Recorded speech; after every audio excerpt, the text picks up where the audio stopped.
సుందరాయ శుభాంగాయ మంగళాయ మహోజసే సింహశైల నివాసాయ శ్రీ నృసింహాయ మంగళం. శ్రీ శ్రీ శ్రీ వరాహలక్ష్మీ నృసింహస్వామి వారి సన్నిధానంలో శ్రీ విశ్వావసనామ సంవత్సరం దక్షిణాయనం హేమంత ఋతువు పుష్యమాసం పుష్య శుద్ధ ద్వాదశి బుధవారం కృత్తికా నక్షత్రం డిసెంబర్ 31వ తారీఖు.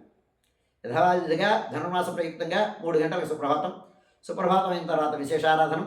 ఆరాధనలో భాగంగా నిత్యవేద పారాయణం, ఉపనిషత్ పారాయణం, దుఃఖసేవ సమయంలో చతుర్వేద పారాయణం, శ్రీరామాయణం, భారతం, భాగవతం, విష్ణు పురాణం, క్షేత్రమాహాత్మ్యం, వరాహపురాణం, శ్రీభాష్యం మొదలైన గ్రంథాలన్నీ పారాయణ చేయడానికి ఉపక్రమిస్తారు.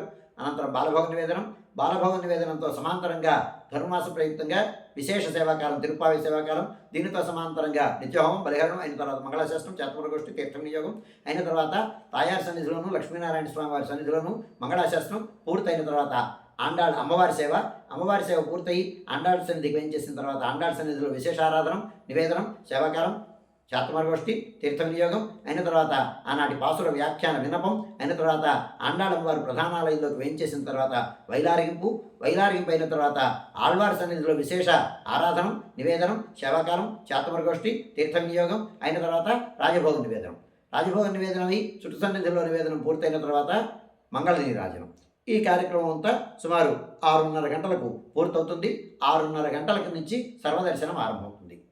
7:30 గంటలకు సహస్రనామార్చనం, 8:30 గంటలకు ఆర్జిత గరుడ సేవ, 9:30 గంటలకు ఆర్జిత నిత్య కళ్యాణం ఆరంభమవుతాయి. ఈ 10 రోజులు పగల్పత్తు సందర్భంగా, వైకుంఠ ఏకాదశి సందర్భంగా ఇంతకుముందు 10 రోజులు ఆర్జిత సేవలు రద్దు చేయబడ్డాయి.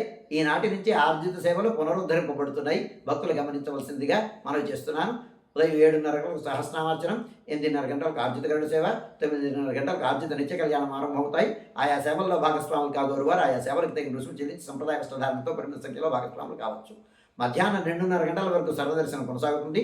మధ్యాహ్నం 2:30 గంటల నుంచి 3 గంటల వరకు మధ్యాహ్న విరామం. ఈ సమయంలో భక్తుల యొక్క దర్శనము నిలుపుదల చేయడం జరుగుతుంది.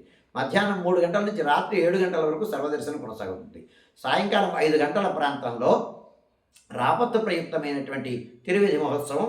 ఈనాడు శ్రీ తిరువేంకటముడయాన్ అలంకారం అంటే వెంకటేశ్వర స్వామి శ్రీనివాసుల అలంకారంతో స్వామివారు తిరువిధిని అనుగ్రహిస్తారు. ఆళ్వార్లతో, ఉభయదేవేరులతో స్వామివారు గ్రామ తిరువిధిని అనుగ్రహిస్తారు.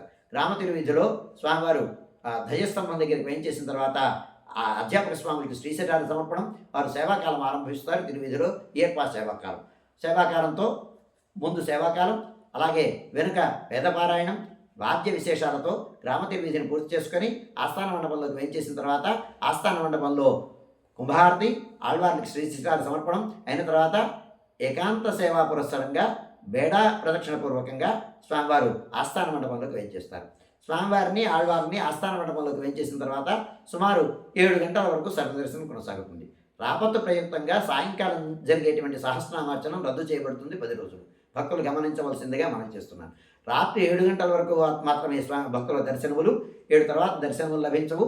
7 గంటల తర్వాత నుంచి రాత్రి ఆరాధన, విశేషారాధనం, ధూపాంతరం అయిన తర్వాత విశేష బలిహరణం అయిన తర్వాత ఆస్థాన మండపంలో సింగోలం, వినపములు అయిన తర్వాత నివేదనం, చాతుర్వర్గోష్ఠి, మంగళాశాస్త్రం, తీర్థ వినియోగం అయిన తర్వాత ఈ కార్యక్రమం అంతా సుమారు 10 గంటల వరకు 10:30 గంటల వరకు జరుగుతుంది. అయిన తర్వాత స్వామివారి ప్రధానాలయంలోకి వేయించేసిన తర్వాత ఏకాంత సేవ, కవాట బంధనంతో ఈనాటి కార్యక్రమం సుసంపన్నమవుతుంది.